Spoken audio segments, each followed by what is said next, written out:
নমস্কার বন্ধুরা, আমার রান্নাবান্না চ্যানেলে তোমাদের সকলকে স্বাগত জানাই।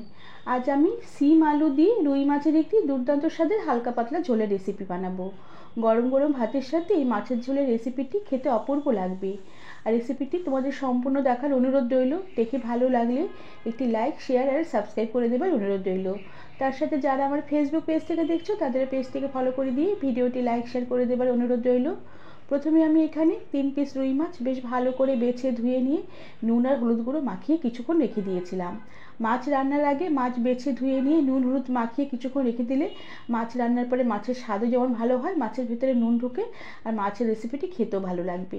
আর তার সাথে আমি মাছে দেবার জন্য সিম আর আলু কেটে নিয়েছি। সিমের ওপরের যে অল্প একটু আঁশ মতন আছে সে আঁশটাকে ছাড়িয়ে নিয়ে সিমগুলোকে দুফালি করে কেটে নিয়েছি। আর আলুরও খোসা ছাড়িয়ে আলু আর পাতলা পাতলা করে কেটে নিয়েছি। আর এই মাছের রেসিপিটা দেওয়ার জন্য আমি একটি মশলা বানিয়ে নেব। এর জন্য মিক্সার গ্রাইন্ডারের বাটিতে আমি বেশ খানিকটা ধনেপাতা দিয়ে দিলাম, আর তার সাথে অল্প করে একটু পেঁয়াজ কুচি দিয়েছি, আর সাথে দিলাম ঝালের জন্য কয়েকটা কাঁচা লঙ্কা। আর ঝালটা তোমরা তোমাদের নিজেদের রুচি অনুযায়ী দেবে। আর সাথে আমি হাফ চামচের কম কালো জিরে দিয়েছি, আর তার সাথে অল্প করে একটু ধনের গুঁড়ো দিয়েছি, আর অল্প করে একটু আদার টুকরো দিয়েছিলাম, সেটা স্কিপ হয়ে গেছে। এবার সমস্ত মশলাগুলোকে বেশ ভালো করে মসৃণ করে আমি পেস্ট করে রেখে দেবো। এরপরে আমি নুন হলুদ মাখানো মাছগুলোকে ভেজে নেব।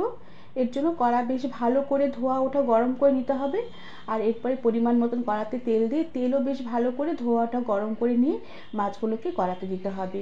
আর এইভাবে যদি মাছ ভাজা করা হয় মাছ কড়ার গায়ে একটু আটকে যাবে না। আর মাছগুলোকে কড়াতে দিয়ে বেশ ভালো করে উল্টে পাল্টে আমি লাল লাল করে ভেজে নেব।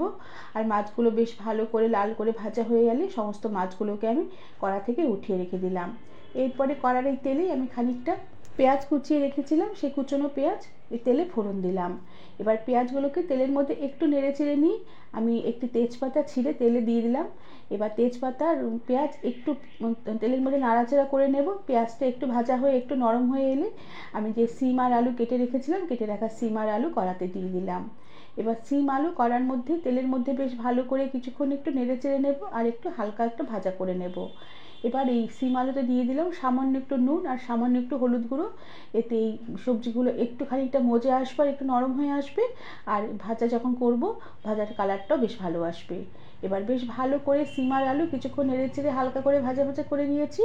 এরপর আমি এই সবজির মধ্যে দিয়ে দিলাম বেটে রাখা মশলাগুলোকে দিয়ে আমি মশলার বাটিটাকে ধুয়ে অল্প পরিমাণে একটু জল দিয়ে দিলাম। সাথে দিয়ে দিলাম পরিমাণ মতো নুন, আর তার সাথে পরিমাণ মতন হলুদ গুঁড়ো দিলাম।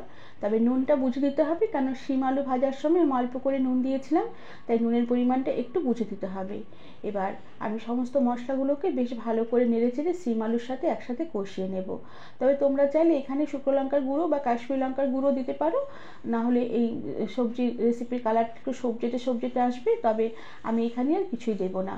এবার সামান্য জল দিয়ে সমস্ত মশলাগুলোকে একটু নেড়ে চেড়ে নিয়ে গ্যাসের আঁচ কমিয়ে দিয়ে ঢাকা দিয়ে রেখে কিছুক্ষণ আমি লো আঁচে সমস্ত মশলা সবজি একসাথে রান্না হতে দিলাম। কিছুক্ষণ এভাবে ঢাকা দিয়ে রেখে রান্না করে নেবার পরে ঢাকনা খুলে দিয়েছি। দেখো মশলার জল অনেকটাও শুকিয়ে এসেছে, আর সবজিগুলো বেশ অনেকটাই মজে এসেছে। এবার সমস্ত মশলাগুলোকে বেশ ভালো করে নেড়ে চেড়ে নেব যতক্ষণ না মশলার জল শুকিয়ে গিয়ে মশলা থেকে বেশ ভালোভাবে তেল সেপারেট হয়ে আসে আর সমস্ত মশলাগুলো খুব সুন্দর একটু কষানো হয়ে আসে। এরপর কড়াতে আমি পরিমাণ মতন ঝোলের জন্য জল দিয়ে দিলাম, আর জলটা একটু বেশি দিলাম। আর জলটা আমি এখানে ফুটন্ত গরম জলই ব্যবহার করেছি, যেহেতু মাছের রেসিপিটা আমি একটু ঝোল ঝোল বানাবো, তাই জলের পরিমাণটা একটু বেশি দিয়েছি। জল দিয়ে বেশ ভালো করে নেড়ে চেড়ে মিশিয়ে নিয়ে ঝোলটাকে আমি কিছুক্ষণ ফুটতে দিলাম। ঝোলটা টকবক করে কিছুক্ষণ ফুটিয়ে নেবার পরে আমি ভাজা মাছগুলোকে ঝোলে দিয়ে দিলাম। ভাজা মাছগুলোকে ঝোলে দিয়ে বেশ ভালো করে এবার উল্টে পাল্টে দেবো ঝোলের মধ্যে মাছগুলোকে, যাতে ঝোলের মধ্যে মাছগুলো একটু ডুবে থাকে। আর এরপরে আমি একটি কাঁচা লঙ্কা ভেঙে দিয়ে দিলাম। এই কাঁচা লঙ্কার গন্ধ মাছের ঝোলের স্বাদ আরও বাড়িয়ে দেবে। এবার গ্যাসের আঁচ একদম কমিয়ে দিয়ে ঢাকা দিয়ে রেখে লো আঁচে কিছুক্ষণ আমি মাছের ঝোল ফুটিয়ে নেব। এতে মাছগুলো যেমন ভালোভাবে মজে আসবে, শিম আলু খুব সুন্দরভাবে সেদ্ধ হয়ে যাবে, আর মাছের ঝোলটা খুব একটা শুকোবে না, মাছের ঝোলটা পরিমাণ মতন থাকবে। কিছুক্ষণ ঢাকা দিয়ে রেখে রান্না করে নিয়েছি। দেখো মাছ বেশ খুব সুন্দর মজে এসেছে, আর আলু শিম খুব সুন্দরভাবে মজে এসেছে, আলুগুলো খুব সুন্দর সেদ্ধ হয়ে গেছে। এবার নুনের পরিমাণটা একটু চেক করে নিতে হবে। নুনের পরিমাণটা চেক করে নেবার পরে আমি সবশেষে উপর থেকে একটু তাজা ধনেপাতা কুচি ছড়িয়ে দিলাম। এই তাজা ধনেপাতা কুচি ছড়িয়ে দিয়ে বেশ ভালো করে এবার নেড়েচেড়ে মিশিয়ে নেব। এরপর আমি গ্যাসের আঁচ বন্ধ করে দিলাম আর ঢাকা দিয়ে রেখে আরও কিছুক্ষণ স্ট্যান্ডিং টাইমে রেখে দেবো। এতে মাছগুলো ঝোলের মধ্যে আরও একটু মজে আসবে, রেসিপিটি খেতে বেশ ভালো লাগবে। এবার আমি মাছের ঝোলের রেসিপিটি সার্ভ করে দেবো। বন্ধুরা, আমার আজকের এই সিম আলু দিয়ে রুই মাছের ঝোলের রেসিপিটি তোমাদের কেমন লাগলো আমাকে তোমরা কমেন্ট করে জানাবে। ভালো লাগলে একটি লাইক, শেয়ার আর সাবস্ক্রাইব করে দেবার অনুরোধ রইল। তার সাথে পাশে থাকা বেল আইকনটি প্রেস করে দেবে, যাতে আমার সব নতুন ভিডিও নোটিফিকেশান সবার আগে তোমাদের কাছে পৌঁছে যাবে। আজ তাহলে আসি, পরে আবার একটি অন্য কোনো নতুন রেসিপির সাথে দেখা হবে। ধন্যবাদ বন্ধুরা।